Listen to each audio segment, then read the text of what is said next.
You may already be in your holidays, or if you're like me, this is your last working week.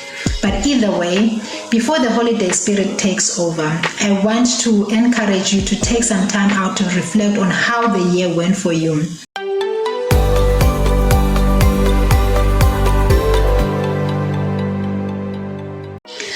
Hi there. If you don't already know me, my name is Pindiwe Tikwayo. I'm a New Insight Certified Life Coach. I specialize in empowering full-time professionals who either lack clarity about their passion or lack focus, time, and courage to pursue their passions to realize the great potential they have within to turn their lives around. I offer online coaching services.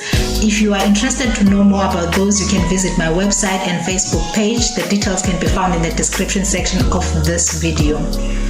In this video though, I want to share with you the 6 effective questions you can ask yourself for a personal year-end review, which I covered in my latest blog article. But it dawned on me that not everybody is a fan of reading. Some people prefer to listen to somebody talk or than reading. So if you are one of those people, this video is for you. First thing to do is narrating a story about your year.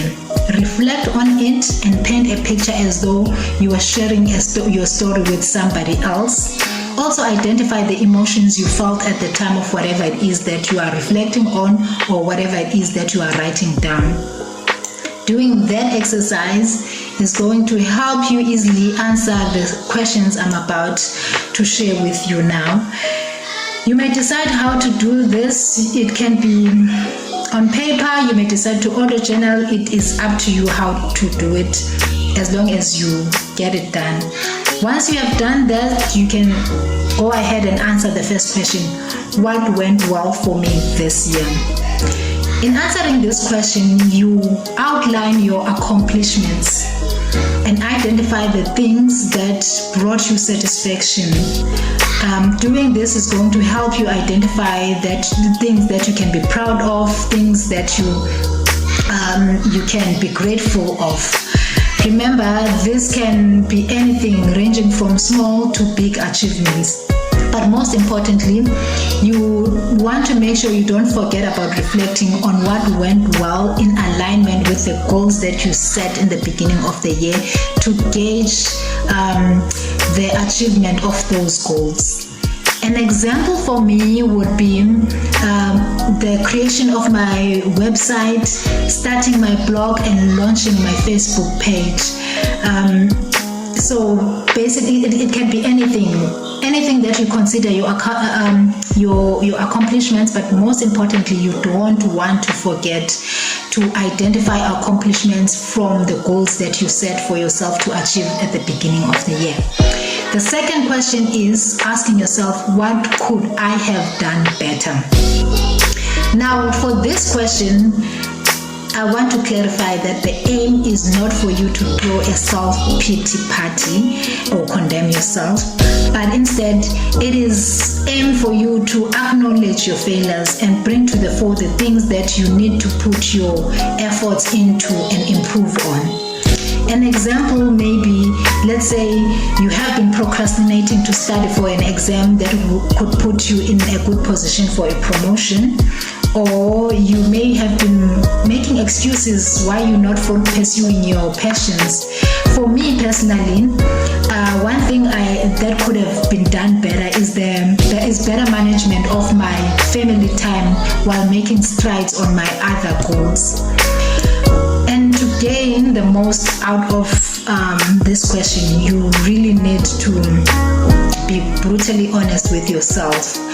Do that, you will come to the realization that you need to make a plan and start taking action to get things done. At times, it may be that you have tried to do something, but things just didn't turn out the way that you hoped for. Reflecting on this question may help you bring ideas on better alternatives to achieve the same goal, or at times you may come to realize that a completely new change is required, right? And the third question is, you ask yourself, what lessons did I learn? This is a great question to ask yourself for personal growth and development, to become the better version of yourself. It is basically having a positive mindset that everything, either good or bad, happens for a reason. Crying over spilled milk won't help you anyway. You want to reflect on what your challenges were and what were your disappointments.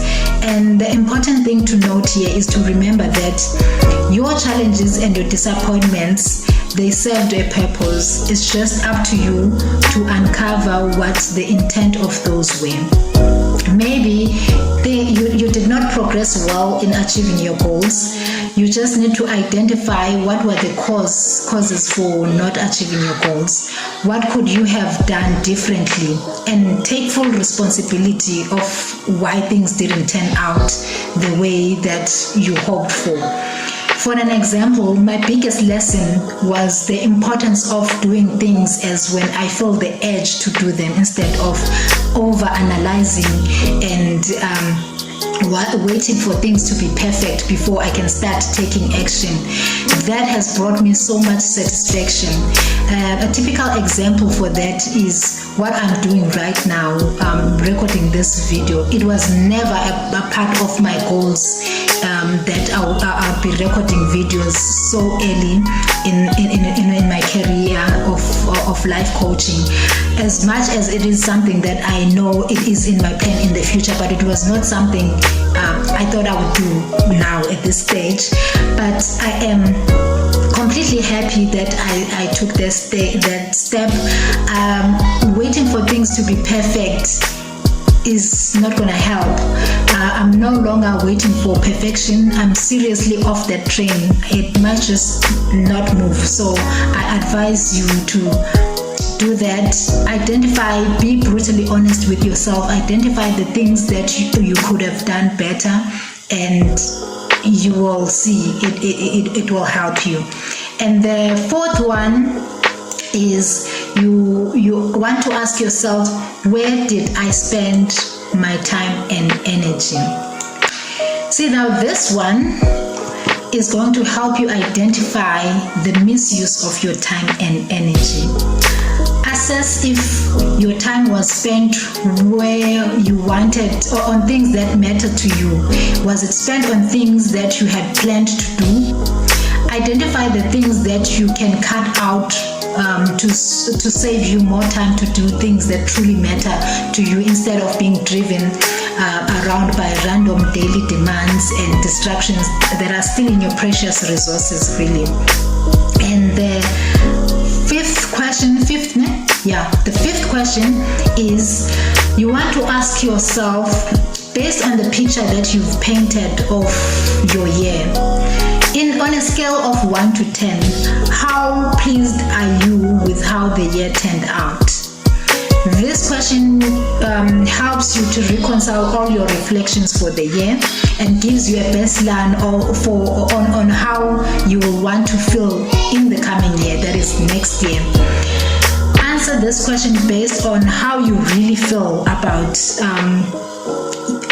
how things turned out, instead of how you think you should feel. Reflect on what are the contributing factors to your score or your rating. And last but not least, you want to ask yourself, what do I aim to accomplish in the coming year? Because now you have pondered on your entire year, you know exactly how you feel about winding up your year the way that you are winding it up. You are starting to think about the coming year. What are the things that you want to accomplish in the coming year? You want to start planning for that now, so that you avoid any regrets. You also minimize surprises for the coming year.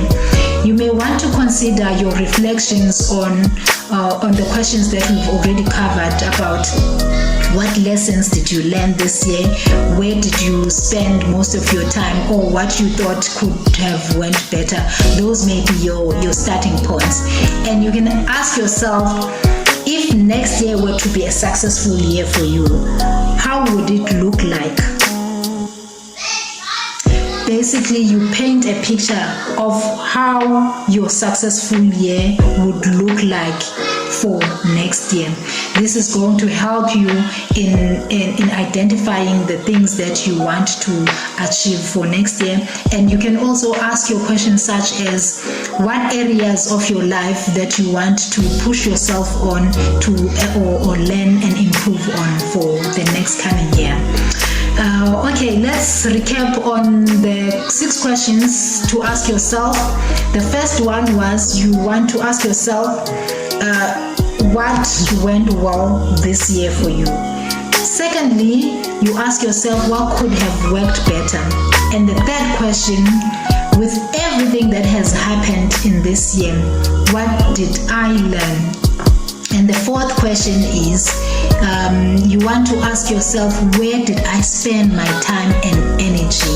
And the fifth question is you want to rate your level of satisfaction on how your year played out this year.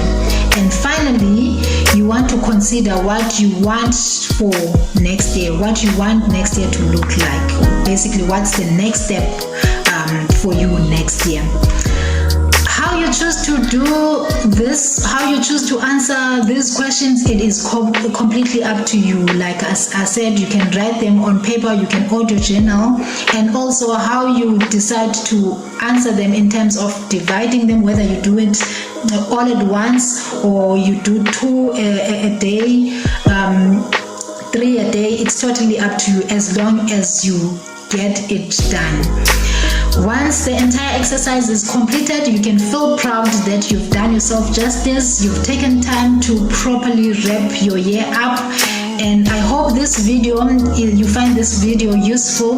If you do, like and share with your network. You will never know who needs to hear, who needs to see or know about this video. Please feel free also to leave a comment on what your favorite question is or your general realization of the questions. Bye.